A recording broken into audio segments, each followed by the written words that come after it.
Hello, my friends on YouTube, my fellow YouTubers, my fellow duelies, and my fellow Rangers and Renegades. I'm the Avengers Rising, and today I like to give you guys my review of the fourth Beverly Hills Cop movie, Axel Foley.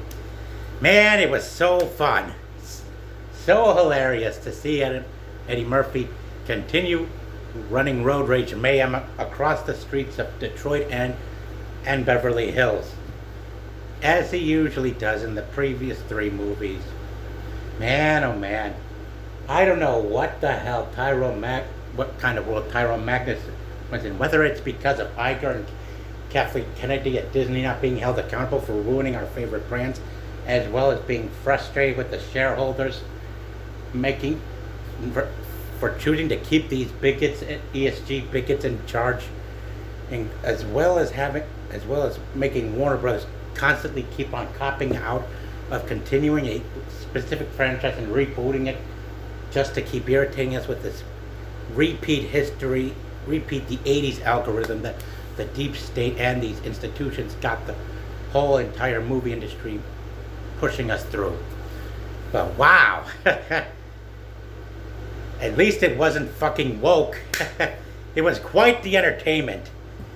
Man, I loved how Eddie Murphy kept up his momentum and that same charisma he's had 40 years ago since the original Beverly Hills Cop movie. And my God, I just love watching him plow his way through the streets of Detroit with that snowplow just to stop a few guys that were robbing a place. And then after Axel's daughter Jane gets threatened and harassed by these thugs that were led by Kevin Bacon's character, Cade Grant, a high-ranking police officer who is the main villain of the film. He sent those guys to threaten her to drop the case that she's got against him, and it compelled Billy, Axel's best friend from the first three movies, to call for his help to make sure his daughter keeps out of trouble.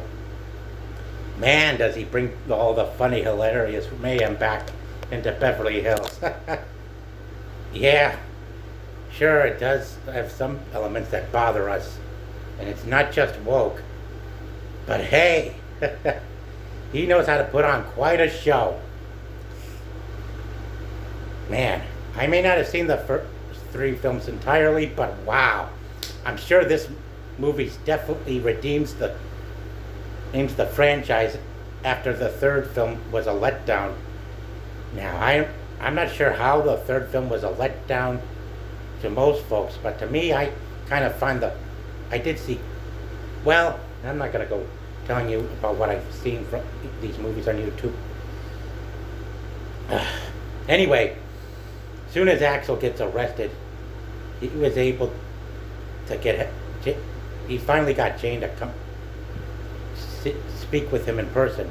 Along the way, he meets her ex-boyfriend, Bobby, played by Joseph Gordon-Levitt. Then he finally reunites with his buddy Taggart, who is now commissioner of the Beverly Hills Police Department, as I can remember. And along the way, he meets the villain Kate, who he later meets inside his penthouse with three of the guys that were chasing after him on his return to the place in Beverly Hills. Wow. Later, we also get Sarge back as well. And as soon as they continue their ways, digging up evidence on who committed the murder that framed this client that Jane is trying to get cleared of charges.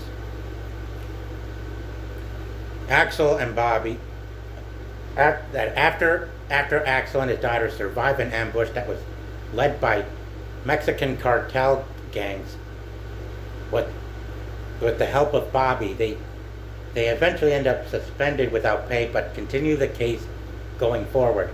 And that's where they meet up with his old buddy Serge, actually, who used to work for the original big bad of the franchise known as Victor Maitland, played by Russian-born British actor Steven Berkoff, who we know for playing the villain in Rambo First Blood Part 2, and, well,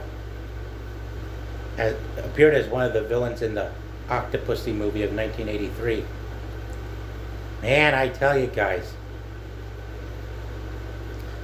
this movie is quite a lot of fun. And it still got, and Eddie Murphy still has his Axel Foley ego in him. I mean, they've been working on getting this sequel made for 30 years since the fourth movie. This box office flop had put them into a huge dilemma. And soon enough as they discovered that, soon as we get on to the film later on, Foley's daughter Jane gets kidnapped by Cade Grant and his goons, along with the Mexican drug cartel gang led by a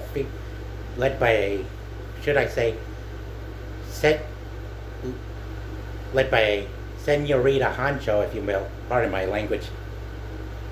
Sorry if I said that. Who is led by this female drug cartel boss that is with him inside his compound behind Serge's mansion. Eventually, Foley and Bobby go to rescue Billy. Yeah, they go to rescue Billy from the cartel gangs over at the shipping yard, and then they start working together again finally. And as they start bringing the fight to the bad guys at their fortress. And man, I love watching him crash through that mansion. Woo! Boom! Man, that's the best part of the movie, along with the action in the end. Man, as well as the middle part and the beginning where they started plowing. And I loved it so much. You would all wonder why the hell Transformers Rise of the Beast didn't make more than $500 million at the box office last year. It's because Paramount and Skydance were being too fucking safe, for Christ's sake. Pardon my language. I mean, seriously.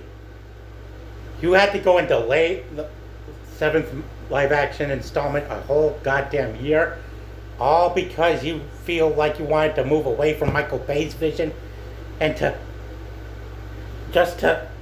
do better. Come on! Your company's gone bankrupt because you've got a shareholder who has too much fucking senile dementia of ego in her brain. And pardon my language, but really, someone who purposely wants the company to die by not letting Sony or even Warner Brothers Discovery, the most corrupt studio in Hollywood, save them and break them up, that you decide to let Skydance buy them up just so they could destroy the brand.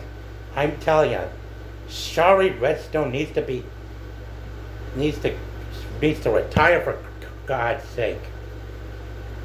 And this movie, man, Tyrone Magnus, if you've really seen the movie, you should have given it a 3 out of 5 stars and not just 2 out of 5. I mean, what the hell is wrong with you, man?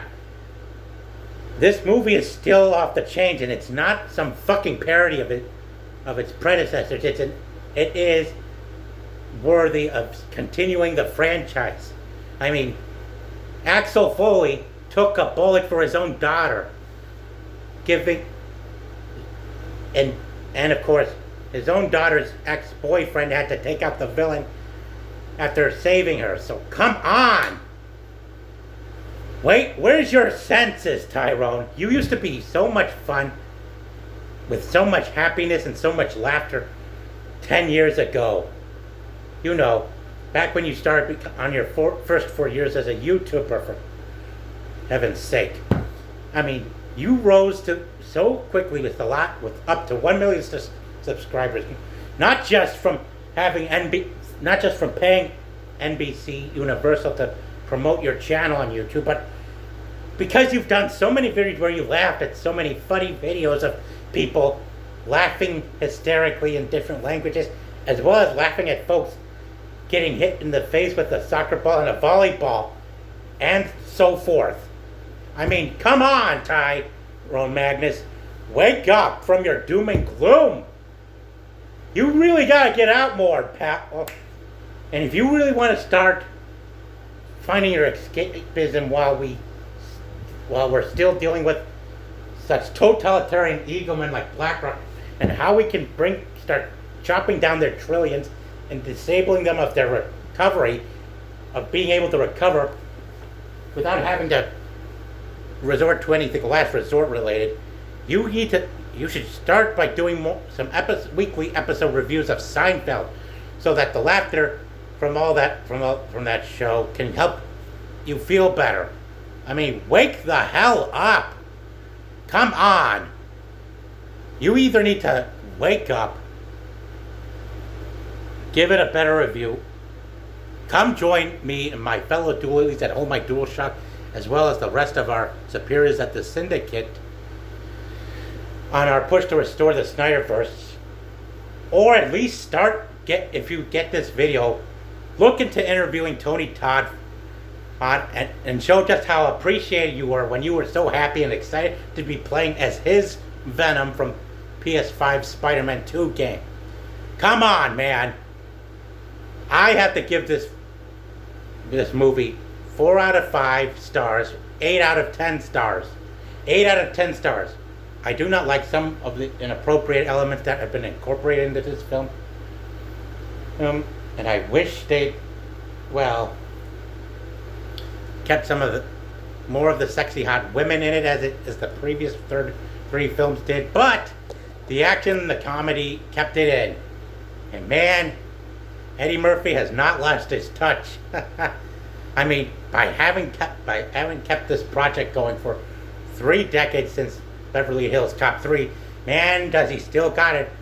And I hope this guarantees that Beetlejuice 2024 AD will be a sleeper hit as well in September, coming this fall. I am Avengers Rising, and if you've loved and enjoyed watching my video, please hit the like button and the subscribe button, and be sure to be sure to subscribe to my friends at Hold My DualShock Reviews and the Ranger the Comics channels for more. And now I gotta wonder, guys. I sure hope we do get another thrilling trilogy. Wow. And man, I hope Eddie Murphy will still maintain that same charisma that he's had since '84 to keep up not just his career, but to keep entertainment alive as well.